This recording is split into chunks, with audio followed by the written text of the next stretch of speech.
बिस्मिल्लाहिर्रहमानिर्रहीम अस्सलाम वालेकुम। आज नई लेक्चर के साथ वकार जमान फिर से हाज़िर है। It is all about vitamin B 2। आज जो हम डिस्कस करने लगे हैं वो विटामिन बी कम्प्लेक्स सीरीज़ का दूसरा विटामिन है जिसको राइबोफ्लेविन भी कहते हैं। राइबोफ्लेविन का नाम जो है ये कहाँ से निकला है? राइबो निकला है राइबोज शुगर से, चूँकि इसके स्ट्रक्चर में राइबोज स्ट्रक्चर का राइबोज मॉलिक्यूल का एक रिड्यूस फॉर्म पाया जाता है और फ्लेविन जो है वो येलो को कहते हैं। चूँकि इस विटामिन के लेने से आपके बॉडी फ्लूइड्स जो हैं वो येलो कलर के हो जाते हैं और उसका कलर भी क्रिस्टलाइन येलो पाउडर होता है, इसलिए इसको राइबोफ्लेविन कहा जाता है। राइबोफ्लेविन जो है this is one of the 8 essential water soluble vitamins. Vitamins की जो दो बड़ी कैटेगरीज हैं, फैट सॉल्युबल और वाटर सॉल्युबल वाइटामिन्स, उसमें वाटर सॉल्युबल में से एक विटामिन है जो कि एक एसेंशियल वाटर सॉल्युबल वाइटामिन्स हैं। वाटर सॉल्युबल वाइटामिन्स जो हैं इसकी डेफिशिएंसी बहुत ज़्यादा वाक़या होती है, इस वजह से इसका रेगुलर अमाउंट में लेना जो है वो ज़रूरी होता है। और इसकी जो टॉक्सिसिटी है वो बहुत आसानी से नहीं होती, बहुत मुश्किल से होती है। बहुत ही रेयरली इसकी टॉक्सिसिटी डेवलप होती है क्योंकि इसके जो एक्सेस अमाउंट होता है हमारे जिस्म में वो यूरिन की शक्ल में जिस्म से बाहर निकल जाता है। It needs by our body to function properly. हमारे जिस्म को इन वाइटामिन्स की ज़रूरत इसलिए होती है ताकि हमारे जिस्म के जितने भी फंक्शंस हों वो नॉर्मली परफॉर्म हो सके, जैसे कि हमने वाइटामिन्स के बेसिक डेफिनेशन में बताया था। It converts food into energy. ये हमारी खुराक को तवानाई में कन्वर्ट करता है। It is involve in the metabolism of fats, proteins and carbohydrate. क्योंकि ये हमारी खुराक में मौजूद जो कार्बोहाइड्रेट है, प्रोटीन्स हैं और फैट्स हैं, उनको ये फ्यूल में कन्वर्ट करता है मेटाबॉलिज्म के नतीजे में। Energy is stored in the form of ATP, और इस मेटाबॉलिज्म के नतीजे में जो भी हमें तवानाई मिलती है वो एडिनोसिन ट्राईफॉस्फेट एटीपी की शक्ल में हमें मिलती है। Now what are the functions of riboflavin? Riboflavin हमारे जिस्म में कौन कौन से फंक्शंस परफॉर्म करता है? It is essential for the formation of 2 major coenzymes, flavin mononucleotide and flavin adenine dinucleotide. हमारे पास 2 किस्म के कोएंजाइम्स हैं। कोएंजाइम्स वो एंजाइम्स होते हैं, वो पार्ट होता है एंजाइम का जो कि मेन एंजाइम के साथ मिलकर काम करता है और एंजाइम की एक्टिविटी में हेल्प करता है। तो ये 2 किस्म के मेजर कोएंजाइम्स को बनाने में हेल्पफुल है, जिसमें से एक को कहते हैं फ्लेविन मोनोन्यूक्लियोटाइड FMN और दूसरे को कहते हैं फ्लेविन एडिनोसिन डाइन्यूक्लियोटाइड FAD। अब इन कोएंजाइम्स का काम क्या होता है कि ये हमारी एनर्जी के मेटाबॉलिज्म में इन्वॉल्व होते हैं। सेलुलर रिस्पायरेशन, हमारी खुलियों में जो ग्लूकोज की ब्रेकडाउन है और उसके नतीजे में हमें ATP की शक्ल में जो एनर्जी मिलती है। एंटीबॉडी प्रोडक्शन, हमारे जिस्म में एंटीबॉडीज़ जो हमारे क़ुव्वत मुदाफ़ियत का एक हिस्सा है, क़ुव्वत मुदाफ़ियत का निज़ाम का एंटीबॉडीज़ जो हमारे जिस्म की आर्मी होती है, ये उसको बनाने में भी हेल्पफुल होती है, as well as normal growth and development. और इसके साथ साथ हमारे जिस्म की जो आम नशोनुमा है और डेवलपमेंट है उसमें भी बहुत ज़रूरी होता है। The coenzymes are also required for the metabolism of niacin, pyridoxine and folate. अच्छा, अब ये कोएंजाइम्स जो हैं हमारे पास दूसरे बी वाइटामिन्स हैं, जैसे कि नियासिन, विटामिन B3 भी जिसको कहते हैं, विटामिन B6 जिसको पायरिडॉक्सिन कहते हैं, और फोलेट जिसको विटामिन B9 भी कहा जाता है।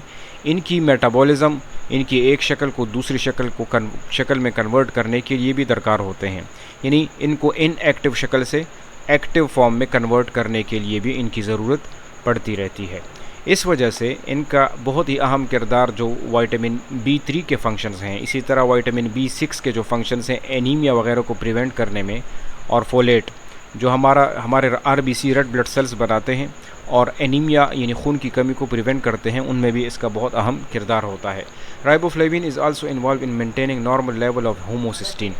हमारे जिस्म में एक ख़ास किस्म का अमाइनो एसिड बनता है जिसकी मकदार अगर नॉर्मल से बढ़ जाए तो उसकी वजह से हमारे जिस्म में कार्डियोवास्कुलर डिजीज़ यानी दिल के जो अमराज होते हैं उनके ख़दशात बढ़ जाते हैं। होमोसिस्टीन उनमें से एक ही अमाइनो एसिड है जो नॉन प्रोटीनोजेनिक है। नॉन प्रोटीनोजेनिक का मतलब ये वो अमाइनो एसिड है जो प्रोटीन बनाने में हिस्सा नहीं लेता। हमारे पास 20 अमाइनो एसिड ऐसे हैं जो कि प्रोटीन बनाने में हिस्सा लेते हैं, और इसके अलावा जितने भी अमाइनो एसिड्स हैं वो दूसरे मुख्तलिफ फंक्शंस परफॉर्म करते हैं। So its high level is को related with the occurrence of blood clots, heart attacks and strokes. तो अगर हमारे जिस्म में होमोसिस्टीन का लेवल नॉर्मल से बढ़ जाएगा, उसकी वजह से हमारी आर्टरीज़ में क्लॉट्स बन जाते हैं जो खून की रवानी में रुकावट बनते हैं। इसकी वजह से आपके जो कोरोनरी आर्टरीज़ है, दिल की तरफ जो शरियानें गई हैं हार्ट अटैक्स, उसमें ब्लॉकेज का बायस बन सकते हैं, जिसकी वजह से मायोकार्डियल इन्फेक्शन या हार्ट अटैक हो सकते हैं और स्ट्रोक्स हो सकते हैं, जिसको फालिज का अटैक भी कहते हैं। Now what are the clinical uses of riboflavin.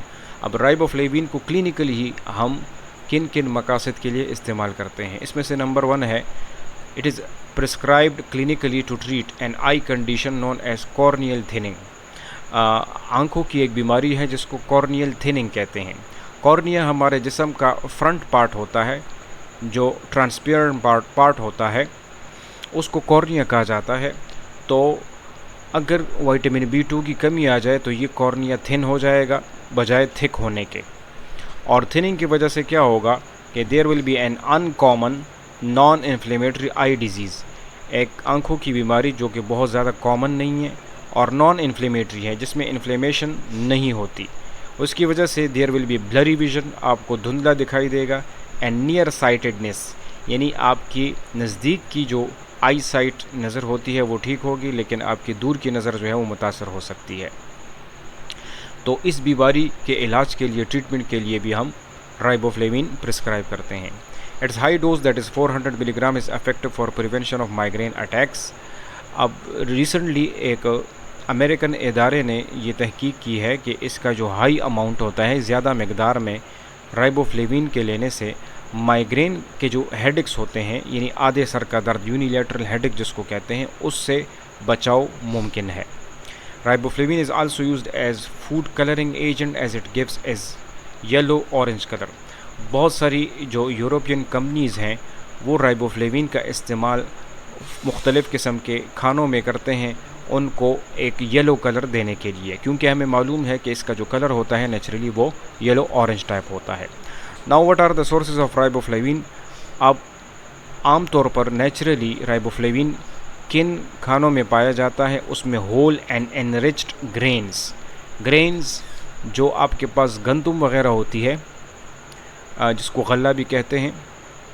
अब इनकी जो सीड्स होते हैं एडिबल, अगर इनको होल तरीके से लिया जाए, इनको रिफाइंड ना किया जाए, एंड एनरिच्ड, और बाज़ खाने ऐसे होते हैं जिनको फोर्टिफाइड किया जाता है, जिसके अंदर इन वाइटामिन्स को भरा जाता है, तो उनमें विटामिन B2 मौजूद होता है। इसके अलावा जो गोश्त में, लिवर में पाया जाता है, एग्स में पाया जाता है।